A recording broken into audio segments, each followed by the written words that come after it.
आज हम हरियाणा शिक्षा बोर्ड की जनवरी 2026 की स्पेशल इम्प्रूवमेंट परीक्षा के अर्थशास्त्र के पेपर पर एक गहरी नजर डालेंगे। हाँ, और आज हम बात करेंगे भाग ब की, यानी समष्टि अर्थशास्त्र।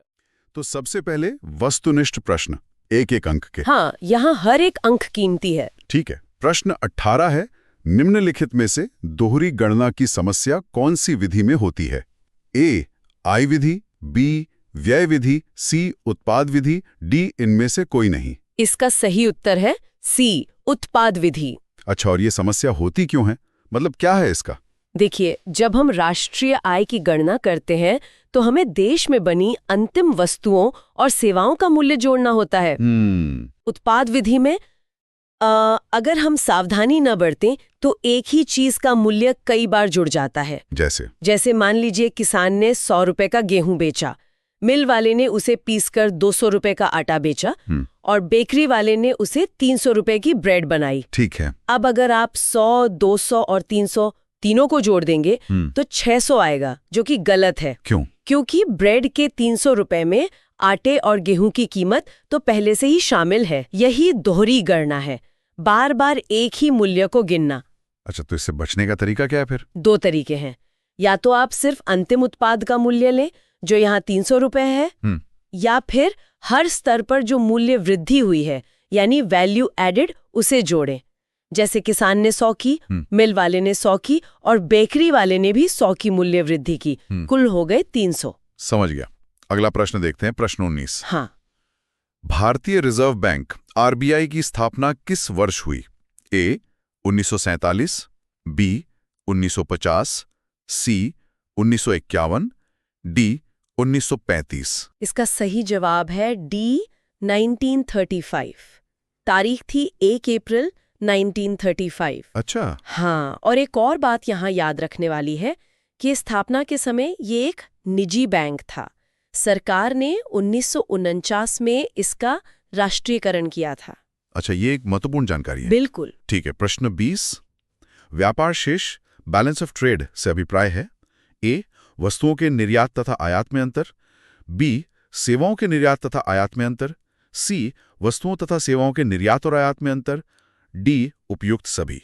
इसका सही उत्तर है ए वस्तुओं के निर्यात तथा आयात में अंतर। इसमें अक्सर लोग गलती करते हैं ना? हाँ, बहुत लोग व्यापार शेष और भुगतान संतुलन में उलझ जाते हैं। तो ये बात गांठ बांध लीजिए कि व्यापार शेष में केवल दृश्य मदें आती हैं। दृश्य मदें मतलब भौतिक वस्तुएं जिन्हें आप देख सकते हैं, छू सकते हैं, जैसे कार, कपड़ा, मशीनें। इसमें सेवाएं शामिल नहीं होती हैं। ठीक है, अब ये साफ हो गया। अगला प्रश्न 21, ये एक सूत्र पर आधारित है। निम्न में से कौन सा सही है? A MPC plus MPS is equal to 1, B MPC is equal to 1 MPS, C MPS is equal to 1 MPC, D उपरोक्त सभी। इसका जवाब है डी उपयुक्त सभी। ये तो आसान था। हाँ, ये तीनों एक ही सिक्के के 3 पहलू हैं। MPC यानी सीमांत उपभोग प्रवृत्ति और MPS यानी सीमांत बचत प्रवृत्ति। आप अपनी बढ़ी हुई आय का या तो उपभोग करेंगे या बचत, इसलिए दोनों का जोड़ हमेशा 1 होता है। बाकी दोनों विकल्प बस उसी को इधर उधर करके लिखे गए हैं। सही है। और इसी से जुड़ा है अगला सवाल, प्रश्न 22। यदि गुणक का मूल्य 10 है तो सीमांत उपभोग प्रवृत्ति MPC होगी। ए 0.1, बी 0.8, सी 0.9 या डी 0.75। सही उत्तर है सी 0.9। इसे हल कैसे करेंगे? ये बहुत आसान है, बस गुणक यानी k का सूत्र पता होना चाहिए। k is equal to 1/1 minus MPC। ठीक है। अब बस मान रख दीजिए, k की जगह 10, तो समीकरण बनेगा 10 बराबर 1/1 माइनस MPC। आपको बाईं तरफ ले जाइए और 10 को नीचे ले आइए, तो ये हो जाएगा 1 MPC इज इक्वल टू 110 यानी 0.1। अच्छा, तो MPC हुआ 0.1 यानी 0.9। बिल्कुल, हो गया। शानदार। अब प्रश्न 23, सही विकल्प चुनिए। GNP MP equals to GNP FC plus निवल अप्रत्यक्ष कर NIT। ये सूत्र बिल्कुल सही है। यहाँ 2 शब्दों को समझना जरूरी है, साधन लागत FC और बाजार कीमत MP।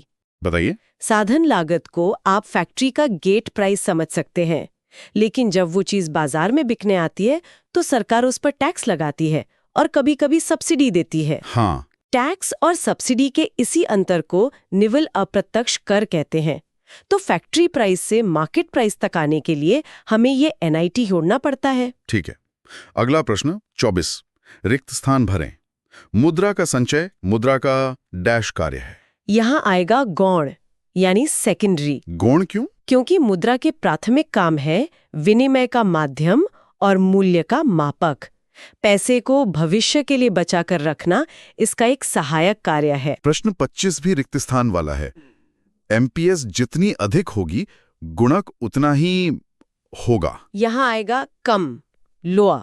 अच्छा, ये उल्टा संबंध क्यों है? देखिए, गुणक का एक और सूत्र है K = 1/MPS। इस सूत्र में MPS नीचे है। इसका मतलब है कि MPS और गुणक में उल्टा संबंध है। MPS का मतलब है बचत। अगर लोग ज्यादा बचाने लगेंगे तो बाजार में खर्च कम होगा और अर्थव्यवस्था में आय का निर्माण भी कम होगा। मतलब बाल्टी में छेद जितना बड़ा, पानी उतनी जल्दी बाहर। बिल्कुल सही एनालॉजी है। ठीक है। अगला प्रश्न 26। राजस्व व्यय की राजस्व प्राप्तियों पर अधिकता कहलाती है। ये राजस्व घाटा यानी रेवेन्यू डेफिसिट कहलाता है। इसे आसान शब्दों में कैसे समझाएंगे? ये सरकार के महीने के आखिर वाली हालत है। जब सरकार का रोजमर्रा का खर्चा उसकी रोजमर्रा की आमदनी से ज्यादा हो जाता है तो उसे राजस्व घाटा कहते हैं। बहुत बढ़िया। और वस्तुनिष्ठ प्रश्नों में अंतिम प्रश्न 27 GST पर है। हाँ। अभिकथन A, GST जुलाई 2017 में लागू हुआ और तर्क R है इसका लक्ष्य कर ढांचे को सरल और एकीकृत करना था। इसका सही उत्तर है A। अभिकथन A तथा तर्क R दोनों सत्य हैं तथा तर्क R अभिकथन A का सही स्पष्टीकरण है। ये तो सीधा है। एकदम। GST 1 जुलाई 2017 को ही लागू हुआ था तो अभिकथन सच है और उसे लाने का कारण ही यही था कि बहुत सारे अलग अलग टैक्स हटाकर एक राष्ट्र एक कर की प्रणाली लाई जाए। तो तर्क भी सही है और वो सही कारण भी बता रहा है। बिल्कुल। तो अब हम आते हैं 3 अंक वाले अति लघुत्रात्मक प्रश्नों पर। हाँ, यहाँ थोड़ा विस्तार से समझना होगा। प्रश्न 28 एक संख्यात्मक प्रश्न है। एक अर्थव्यवस्था में उपभोग फलन C = 120 + 0.75 Y है। तो ज्ञात करें पहला MPS, दूसरा गुणक K, तीसरा बचत फलन S। चलिए इसे 3 हिस्सों में हल करते हैं। ठीक है। पहला MPS दिए गए समीकरण में जो Y के साथ जुड़ा है यानी 0.75 वही आपका MPC है। तो MPC = 0.75। हाँ, और हम जानते हैं कि MPS = 1 - MPC, तो MPS हो जाएगा 1 0.75 यानी 0.25। सही है। और दूसरा गुणक? दूसरा गुणक K, इसका सूत्र है K = 1/MPS। हमने MPS अभी निकाला 0.25, तो K हो जाएगा 10.25 यानी 4। और तीसरा बचत फलन? तीसरा बचत फलन S, इसका सूत्र है S = -C + 1 - BY।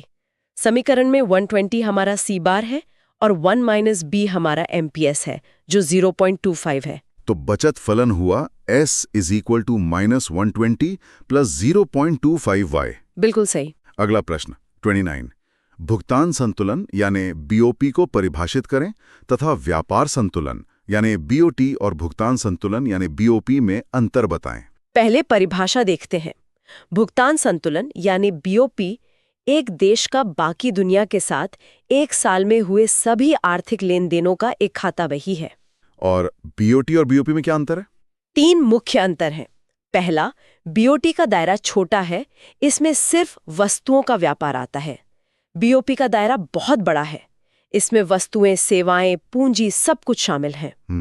दूसरा, इसीलिए BOT एक संकीर्ण अवधारणा है और BOP एक व्यापक अवधारणा। और तीसरा ये कि BOP पक्ष में या विपक्ष में हो सकता है, लेकिन BOP लेखांकन के नजरिए से हमेशा संतुलित रहता है। डेबिट और क्रेडिट हमेशा बराबर होते हैं। 1 मिनट, अगर BOP हमेशा संतुलित रहता है तो हम भुगतान संतुलन में घाटे की खबरें क्यों सुनते हैं? ये बात समझ नहीं आई। बहुत अच्छा सवाल है। यही लोग सबसे ज्यादा उलझते हैं। देखिए, खाते में तो उसे हमेशा बराबर कर दिया जाता है, जरूरत पड़ने पर आरबीआई अपने भंडार से पैसा डालकर उसे बराबर कर देता है। अच्छा। लेकिन आर्थिक दृष्टि से घाटा तब होता है जब हमारे देश में विदेशी मुद्रा आने के मुकाबले देश से बाहर जाने की स्वायत्त मदें ज्यादा हों। तो जब हम घाटे की बात करते हैं तो हम इसी आर्थिक घाटे की बात कर रहे होते हैं। अब जाके ये साफ हुआ। चलिए अब 4 अंक वाले प्रश्नों की ओर बढ़ते हैं। प्रश्न 30, घरेलू आय एनडीपीसी के घटक कौन कौन से हैं? घरेलू आय के 3 मुख्य घटक होते हैं। कौन कौन से? पहला है कर्मचारियों का पारिश्रमिक, मतलब लोगों की सैलरी, मजदूरी, बोनस वगैरह। ठीक है। दूसरा घटक है प्रचालन अधिशेष। ये प्रॉपर्टी और बिजनेस से होने वाली कमाई है। इसमें किराया, ब्याज और मुनाफा आता है। और तीसरा है मिश्र आय। ये उन लोगों की आय है जो खुद का काम करते हैं, जैसे डॉक्टर, किसान, छोटे दुकानदार। अगला प्रश्न 31, प्रेरित निवेश और स्वतंत्र निवेश में अंतर बताइए। इसे एक उदाहरण से समझना आसान है। सरकार जो हाईवे या स्कूल बनाती है वो स्वतंत्र निवेश है। हाँ, क्योंकि उसका मकसद समाज का भला करना है, तुरंत फायदा कमाना नहीं। बिल्कुल, ये आय के स्तर पर निर्भर नहीं करता। इसके उलट जब कोई कंपनी नई फैक्ट्री लगाती है तो वो प्रेरित निवेश है। वो ये तभी करेगी जब उसे मुनाफा दिखेगा। मतलब ये आय बढ़ने पर बढ़ता है। सही। इसीलिए स्वतंत्र निवेश का वक्र एक्स अक्ष के समानांतर होता है और प्रेरित निवेश का वक्र ऊपर की ओर जाता है। इसी प्रश्न में एक विकल्प भी है। प्रश्न 31, अथवा समग्र मांग एडी और समग्र पूर्ति एएस की सहायता से आय के संतुलन स्तर की व्याख्या करें। कीन्स के अनुसार अर्थव्यवस्था संतुलन में तब होती है जब कुल मांग एडी कुल पूर्ति एएस के बराबर हो। और अगर ये बराबर ना हो तो सोचिए, अगर एडी एएस से ज्यादा है, मतलब मांग ज्यादा है और माल कम, तो कंपनियां और उत्पादन करेंगी जिससे आय बढ़ेगी। और अगर एडी एएस से कम है तो माल बिकेगा नहीं, स्टॉक जमा हो जाएगा। कंपनियां उत्पादन कम कर देंगी जिससे आय घटेगी। संतुलन वही होगा जहां एडी इक्वल टू एएस हो। इस प्रश्न में एक संख्यात्मक हिस्सा भी है। हाँ, निवेश गुणक प्रक्रिया की व्याख्या करें। दिया है एमपीएस इक्वल टू 0.50 और निवेश में वृद्धि delta I equal to 600 crore. तो इसे कैसे करेंगे? सबसे पहले गुणक के निकालेंगे। K इक्वल टू 1 MPS यानी 1/0.50 जो कि 2 आएगा। ठीक है। इसका मतलब है कि 600 करोड़ का नया निवेश अर्थव्यवस्था में कुल 1200 करोड़ की आय पैदा करेगा। ये होता कैसे है? देखिए, जब सरकार ने 600 करोड़ खर्च किए तो वो पैसा मजदूरों की आय बन गया। क्योंकि एमपीएस 0.50 है तो वे इसका आधा यानी 300 करोड़ खर्च करेंगे। ये 300 करोड़ का खर्च किसी और की आय बनेगा, फिर वो भी इसका आधा यानी 150 करोड़ खर्च करेगा। ये सिलसिला तब तक चलता है जब तक कुल 1200 करोड़ की आय पैदा ना हो जाए। कमाल है। अगला प्रश्न 32, राजकोषीय घाटा क्या होता है? यह प्राथमिक घाटे से किस प्रकार भिन्न है? राजकोषीय घाटा सरकार के कुल खर्च और उसकी कुल आमदनी उधार को छोड़कर का अंतर है। आसान शब्दों में ये बताता है कि सरकार को अपने सारे खर्चे पूरे करने के लिए कुल कितना उधार लेना पड़ेगा। ये आपके क्रेडिट कार्ड का पूरा बिल है। और प्राथमिक घाटा? प्राथमिक घाटा निकालने के लिए हम राजकोषीय घाटे में से ब्याज के भुगतान को घटा देते हैं। ये देखने जैसा है कि पुराने कर्ज की ईएमआई हटाकर इस महीने कितना ज्यादा खर्च किया। अच्छा, ये सरकार की मौजूदा खर्च की आदतों का असली टेस्ट है। बिल्कुल। प्रश्न 32 में भी एक विकल्प है, प्रत्यक्ष कर और अप्रत्यक्ष कर में अंतर बताइए। इनमें सबसे बड़ा अंतर भार का है।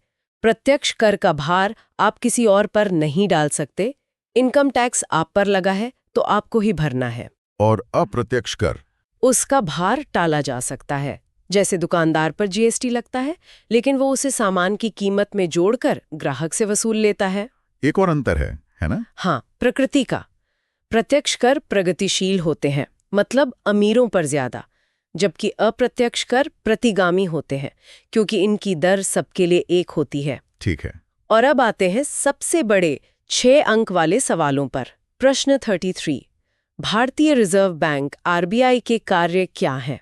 आरबीआई के कई काम हैं, 6 मुख्य कार्यों को समझते हैं। चलिए।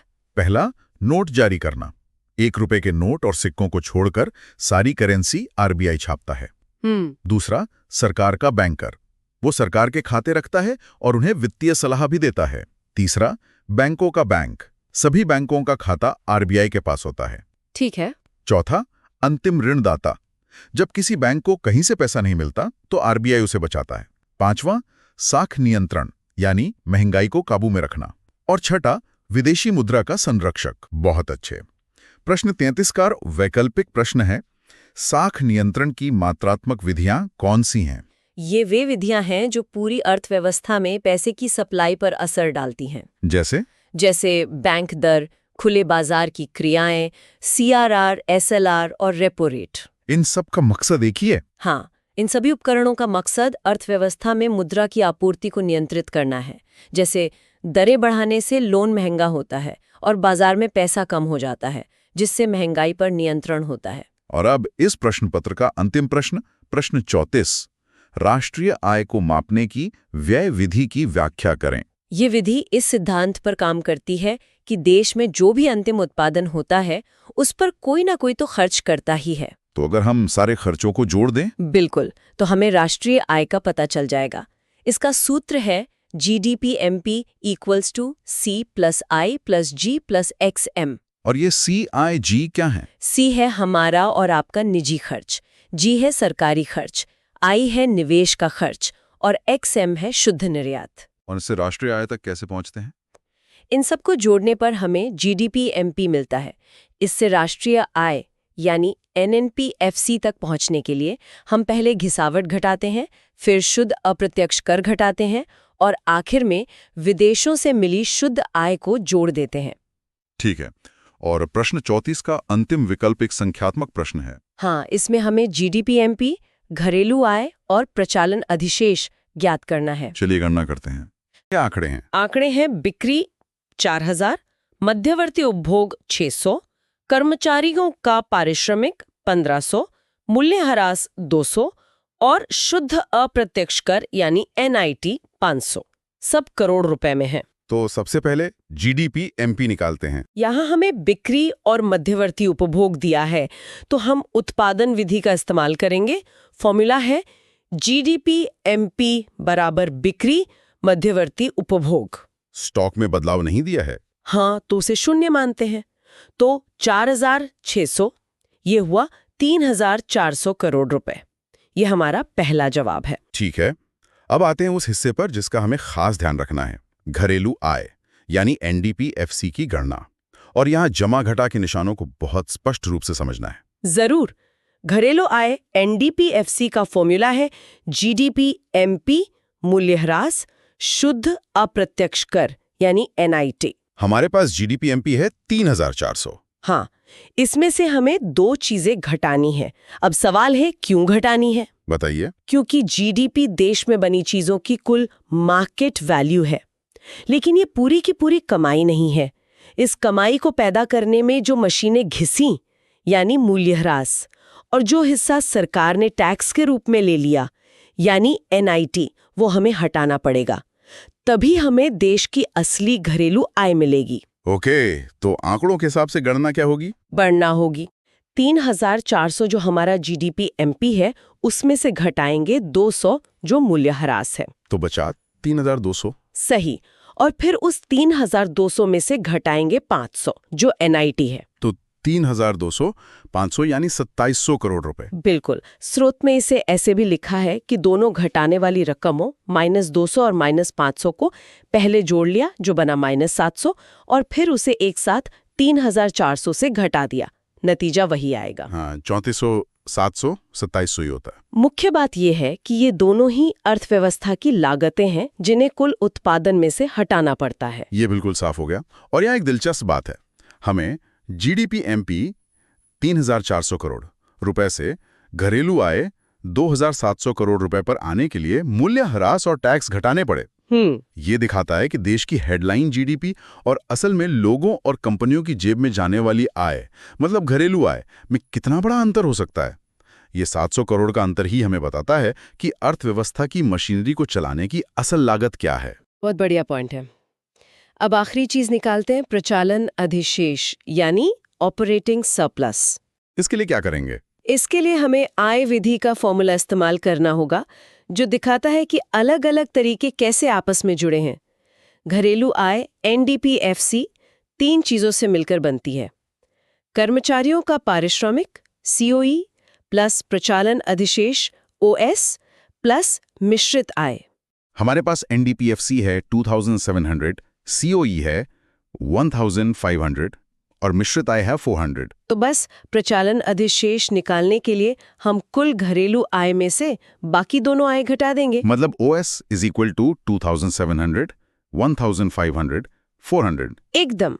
तो 2700 में से 1500 गए, बचे 1200। और फिर 1200 में से 400 गए तो बचा 800 करोड़ रुपए। यही हमारा जवाब है। छात्र हित में ये विस्तृत हल उपलब्ध कराने के लिए हम मुकेश कुमार जैन जी, प्रवक्ता अर्थशास्त्र, का धन्यवाद करते हैं।